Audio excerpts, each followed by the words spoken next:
मरुधरा की आवाम अभी कोरोना की दूसरी लहर से उबरी भी नहीं कि तीसरी लहर को लेकर अब सियासत चरम पर पहुंच गई। मुख्यमंत्री अशोक गहलोत के तीसरे लहर वाले बयान पर भाजपा प्रदेश अध्यक्ष सतीश पूनिया ने पलटवार किया है और सीएम गहलोत के बयान को गैर जिम्मेदाराना बताया है। वहीं भाजपा के ही सहयोगी रहे नागौर सांसद हनुमान बेनीवाल ने कोरोना के बीच चल रहे किसान आंदोलन को लेकर भाजपा की मोदी सरकार को ही निशाने पर ले लिया। दरअसल गहलोत ने मंगलवार को एक ट्वीट कर चेतावनी दी थी कि सभी के लिए वैक्सीन का इंतजाम नहीं हुआ तो तीसरी लहर में अब से कई गुना बदतर हालात बनेंगे, हम बच्चों को बचा नहीं पाएंगे। सीएम गहलोत के इस बयान पर अब सियासत तेज हो गई है। भाजपा प्रदेश अध्यक्ष सतीश पूनिया ने बयान जारी कर मुख्यमंत्री गहलोत को आड़े हाथ लिया और कहा कि हम बच्चों को बचा नहीं पाएंगे, ये कहकर सीएम गैर जिम्मेदार होने का प्रमाण दे रहे हैं। पूनिया ने कहा कि एक भरोसेमंद सेनापति की तरह मुख्यमंत्री स्वास्थ्य सेवाओं को मजबूत करने का भरोसा दिलाते, लेकिन वो तो प्रदेश में पैनिक क्रिएट कर रहे हैं।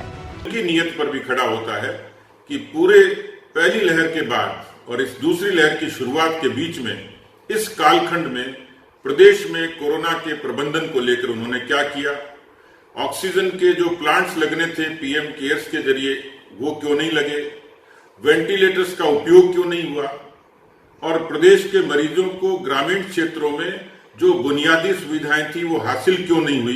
प्राथमिक स्वास्थ्य केंद्र, सामुदायिक स्वास्थ्य केंद्र, ये तो उनके जिम्मे थी। चिकित्सा का जो पूरा विषय प्रदेश का था उस पर उनको एक्शन लेना था, भर्तियां उनको करनी थी। डॉक्टर्स क्यों नहीं भर्ती किए, नर्सेज और कंपाउंडर्स भर्ती क्यों नहीं किए, लैब टेक्नीशियन और चिकित्सा कर्मी भर्ती क्यों नहीं किए। इन सब का जवाब तो राजस्थान की जनता मांगती है।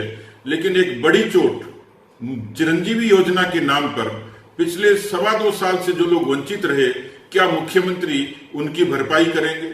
इस कोरोना के कालखंड में जिन नॉन कोरोना पेशेंट्स को प्राइवेट हॉस्पिटल्स में नकार दिया, उन 5-5, 10-10 लाख रुपए की भरपाई क्या मुख्यमंत्री करेंगे। मुझे निराशा हुई कि मुख्यमंत्री जी ने जिस तरीके की भाषा का इस्तेमाल किया कि हम अपने बच्चों को किस तरीके से बचा पाएंगे, ये किसी प्रदेश के जिम्मेदार मुख्यमंत्री का बयान नहीं हो सकता।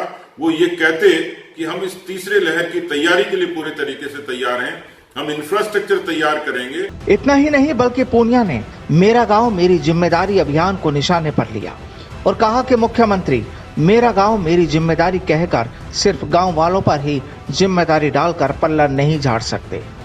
क्या स्वास्थ्य व्यवस्थाओं को मजबूत करने के लिए मुखिया के नाते उनकी मेरा राज्य मेरी जिम्मेदारी नहीं है? क्या राज्य के सीएससी और पीएससी की व्यवस्थाओं को चिकित्सा संसाधनों के साथ मजबूत करना, गांवों में टेस्टिंग व दवाइयां पहुंचाना, चिरंजीवी योजना को निजी अस्पतालों में धरातल पर लागू करना, ये सब मुख्यमंत्री की जिम्मेदारी नहीं है? जहां पूनिया मुख्यमंत्री गहलोत पर सीधा सवाल दाग रहे हैं, तो वहीं कभी भाजपा के ही हर दम साथ खड़े रहने का दम भरने वाले हनुमान बेनीवाल केंद्र की मोदी सरकार को निशाने पर ले रहे थे। देश में किसान आंदोलन 6 महीने से जारी है, लिहाजा किसानों ने कोरोना की लहर के बीच 26 मई को काला दिवस मनाया और आंदोलन को एक बार फिर धार देने का ऐलान किया। तो किसान नेता बेनीवाल ने भी चेतावनी देने में देरी नहीं की और कहा कि केंद्र द्वारा लाए गए 3 कृषि कानूनों के विरोध में चल रहे किसान आंदोलन के 6 माह पूरे हो गए। देश के अन्नदाता काला दिवस के रूप मनाकर केंद्र को पुनः कड़ी चेतावनी दे रहे हैं कि सरकार को अब अपनी हठधर्मिता छोड़कर 3 कृषि बिलों को वापस लेने की जरूरत है।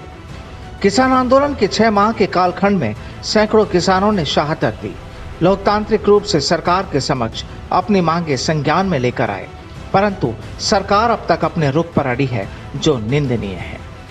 बहरहाल दूसरी लहर के बीच कमजोर पड़ी सूबे की सियासत अब एक बार फिर जोर पकड़ती नजर आ रही है।